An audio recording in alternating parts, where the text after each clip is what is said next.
નમસ્કાર વિદ્યાર્થી મિત્રો, સામાજિક વિજ્ઞાન ચેપ્ટર નંબર 13 ધોરણ 10 ચેપ્ટર નંબર 13 ઉત્પાદન ઉદ્યોગો જે છે એના વિશેની આપણે આજે ચર્ચા કરવા જઈ રહ્યા છીએ. નવો પાઠ આપણે શરૂ કરી રહ્યા છીએ. બરાબર છે. ઉત્પાદન ઉદ્યોગો એ ખરેખર કોઈ પણ વ્યક્તિ કે સમાજ કે કોઈ પણ દેશ જે છે એના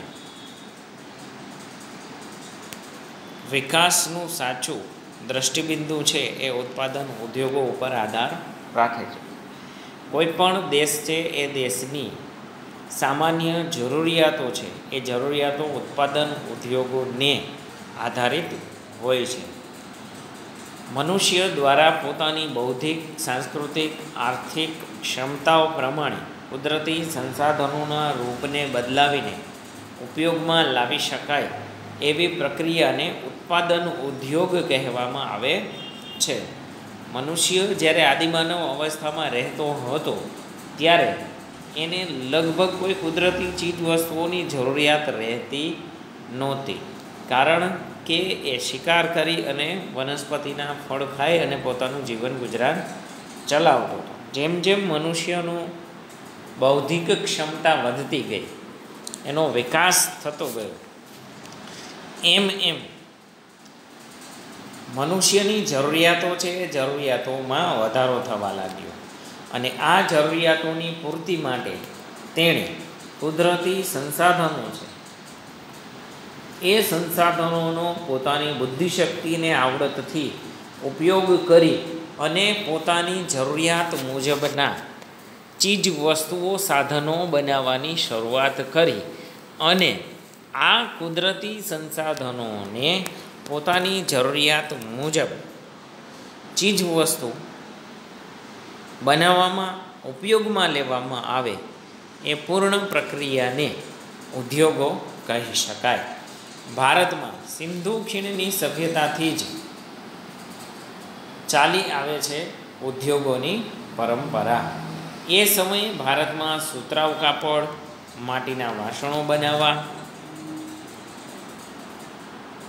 કાંસાની ચીજ વસ્તુઓ બનાવવી અને ખાસ કરીને મણકા છે એ મણકા બનાવવાની પ્રક્રિયા પહેલાંના સમયમાં થતી હતી અને મણકામાંથી ઘરેણાં બનાવવાની ફેક્ટરીઓ પણ ભારતની અંદર જુદી જુદી જગ્યાએ જોવા મળે છે. ખાસ કરીને ખંભાત છે એના માટે ખૂબ જ પ્રખ્યાત હતું. 18મી સદી સુધી તો ભારતમાં વહાણો બંધાવવાનો ઉદ્યોગ છે એ પણ સારો એવો વિકસ્યો હતો, કારણ કે ભારતનો પ્રાચીન કાળથી જ વિદેશો સાથેનો વ્યાપાર રહ્યો છે અને મોટા ભાગનો આ વ્યાપાર જળમાર્ગે અથવા તો જમીન માર્ગે થતો હતો. તો જળમાર્ગે જે વ્યાપાર થતો હતો તો એમાં મોટા મોટા વહાણો છે એ વહાણો દ્વારા જ આ વ્યાપાર શક્ય બન્યો હતો. સાથે સાથે હસ્તકલા, કારીગરીના ઘણા બધા ક્ષેત્રોમાં ભારતે પ્રદાન આપ્યું છે.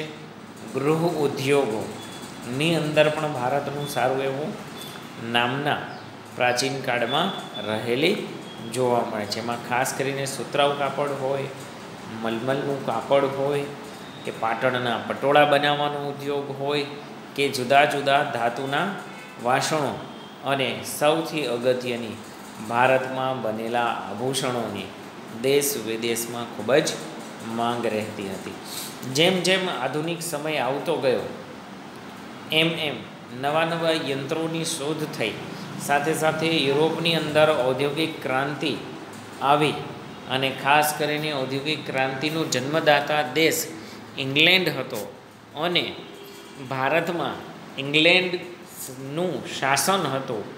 તો એ સમયે અંગ્રેજોએ ભારતમાંથી કાચો માલ, ખાસ કરીને કપાસ, ત્યાં લઈ જઈ અને ત્યાંના કારખાનાઓ છે એ કારખાનાઓમાં તૈયાર થયેલો માલ ભારતમાં વેચાય એ પ્રકારની આખી વ્યવસ્થા ગોઠવી, અહીંથી ખેત પેદાશો લઈ જાય, એના ઉપર પ્રોસેસિંગ કરી ત્યાંના ઉદ્યોગોને જીવંત રાખ્યા, ત્યાંના લોકોને રોજગારી પૂરી પાડી.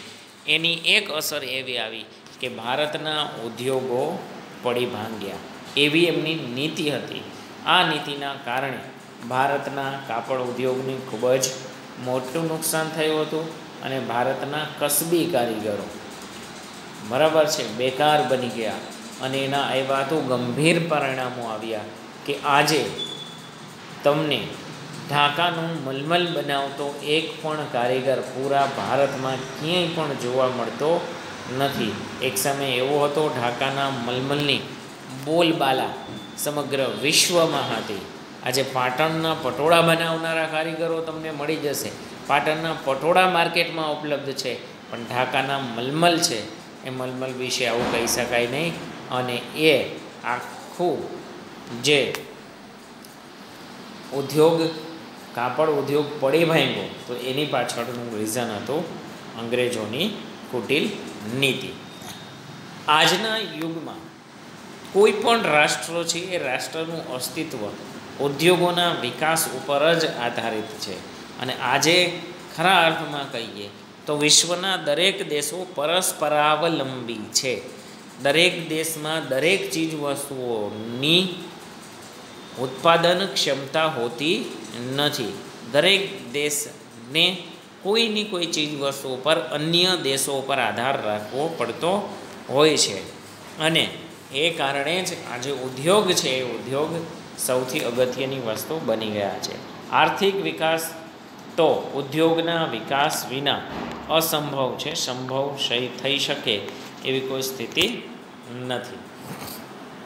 આવી પરિસ્થિતિની અંદર આર્થિક દ્રષ્ટિએ આપણે જોઈએ બરાબર છે તો જેટલા વધારે વિકાસ પામ્યા છે બરાબર એવા દેશની સ્થિતિ ખૂબ જ મજબૂત બની છે. જોઈએ તો USA, રશિયા, જાપાન, દક્ષિણ કોરિયા વગેરે જેવા દેશોએ પોતાના ઔદ્યોગિક વિકાસના પાયા પર જ સમૃદ્ધ અને વિકસિત રાષ્ટ્રો બન્યા છે. જે દેશના ઉદ્યોગોનો વિકાસ થયો નથી અથવા તો ઓછો થયો છે તે કુદરતી સંસાધનોના કાચા માલને તૈયાર કરી શકતા નથી. તે લોકોએ કુદરતી સંસાધનોને ઓછા ભાવે વેચીને કાચા માલની બદલે મોંઘી ચીજ વસ્તુઓ ખરીદવી પડે છે. એના માટે ઊંચી કિંમત વિદેશી લોકોને આપવી પડે છે. અને ભારત છે એ ભારતની પરિસ્થિતિ આ જ પ્રકારની આજે જોવા મળે છે. ભારત સમગ્ર રાષ્ટ્રીય ઉત્પાદનમાં ભારતનો ઉદ્યોગોનો જે ફાળો છે એ 29% જેટલો રહ્યો છે. બરાબર કે ભારતના વિકાસની અંદર ઉદ્યોગોનો ફાળો છે એ 29% જેટલો રહેવા પામ્યો છે. ઉત્પાદનના ઉદ્યોગોમાં 29% રાષ્ટ્રીય ઉત્પાદનમાં ફાળો ઉદ્યોગમાંથી છે. ભારતના ઔદ્યોગિક વિકાસની વાત કરીએ તો અંગ્રેજોએ તો ક્યારેય એવું નહોતું ઈચ્છ્યું કે ભારતની અંદર ઉદ્યોગો છે એનો વિકાસ થાય. કારણ કે જો ભારતમાં ઉદ્યોગોનો વિકાસ થાય તો ઇંગ્લેન્ડની અંદર પોતાના ઉદ્યોગો પડી ભાંગે. આમ છતાં પણ બ્રિટિશ શાસનની નીતિએ ભારતના ઉદ્યોગના ઢાંચાની કમર તોડી નાખી હતી. ભારતમાં કોઈ પણ ઉદ્યોગો છે એને ક્યારેય પણ સફળ થવા દીધા નહોતા. ભારત એ સમયે ગુલામ હતું, પરાધીન હતું અને એના કારણે ભારતમાં ઉદ્યોગોની કોઈ ખાસ સ્થાપના થઈ શકી નહોતી.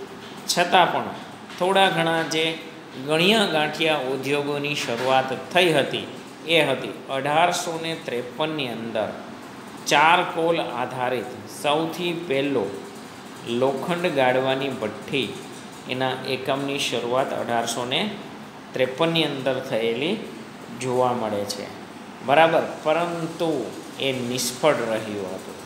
બરાબર, ત્યારબાદ ખાસ કરીને સૌથી સફળ પ્રયત્ન 1854ની અંદર સુતરાઉ કાપડ ઉદ્યોગની અંદર થયો. મુંબઈની અંદર રણછોડલાલ છોટાલાલ નામના એક ગુજરાતીએ પહેલું કારખાનું જે છે એ સુતરાઉ કાપડનું શરૂ કરેલું જોઈ શકાય છે. પછીના વર્ષમાં 1855માં કલકત્તાની નજીક એક શણનું કારખાનું છે રીસરા મુકામે સ્થપાયું હતું, જે સફળતાપૂર્વક ચાલવા લાગ્યું. ત્યારબાદ ઠેઠ 1874ની અંદર કાચું લોખંડ છે એ લોખંડને શુદ્ધ કરી અને લોખંડ ઢાળવાનું લોખંડ અથવા તો યંત્રો મશીનરી બનાવવા માટેનું લોખંડ બનાવવાનું એક કારખાનું સ્થાપવામાં આવ્યું હતું, પરંતુ એ પણ કેટલાક વર્ષો પછી બંધ કરી દેવું પડ્યું હતું. એટલે આ રીતે આપણે જોઈએ તો ઉદ્યોગો છે, ઉદ્યોગોની કોઈ સ્થાપના છે, એ સ્થાપના માટેની અંગ્રેજ સરકારની કોઈ ચોક્કસ નીતિ કે કોઈ દાનત હતી નહીં, અને એના કારણે જ ભારતમાં ઉદ્યોગોનો વિકાસ થઈ શક્યો નહોતો. પરંતુ 1881માં ફરી પાછા પ્રયત્નો થયા, બરાબર છે, અને પેલું જે લોખંડ કાચું બનાવવાનું કારખાનું ફરી પાછું શરૂ કરવામાં આવ્યું. ત્યારબાદ ભારતમાં ખરા અર્થમાં જે ઉદ્યોગ છે, લોખંડ ઉદ્યોગનો પાયો નાખનાર ભારતનું ગૌરવ, બરાબર છે, જમશેદજી ટાટા, બરાબર છે, એમણે ઝારખંડ રાજ્યમાં, બિહારમાં એક કારખાનું શરૂ કર્યું અને સફળતાપૂર્વક આઝાદી પછી પણ એક ધારું ચાલુ રહ્યું 1907માં. પછી તો આગળ જતાં એ જે શહેર છે એ શહેરનું નામ પણ જમશેદપુર એવું બદલવામાં આવ્યું હતું, અને આજે પણ એ કંપની આજે વિશ્વની એક જાયન્ટ કંપની બની છે, એ ટાટા ઇન્ડસ્ટ્રીઝ. લોખંડ પોલાદ બનાવવાના કારખાની શરૂઆત 1907માં થઈ હતી, અને ત્યારથી ખરા અર્થમાં કહીએ તો ભારતમાં ઉદ્યોગોનો આ વિકાસ છે એ વિકાસને નવી ગતિ પ્રાપ્ત થઈ હતી. મિત્રો, આના પછીના બીજા વિડીયો લેક્ચરની અંદર આપણે ઉદ્યોગોનું વર્ગીકરણ કઈ રીતે કરવામાં આવે છે એના વિશેની માહિતી મેળવીશું.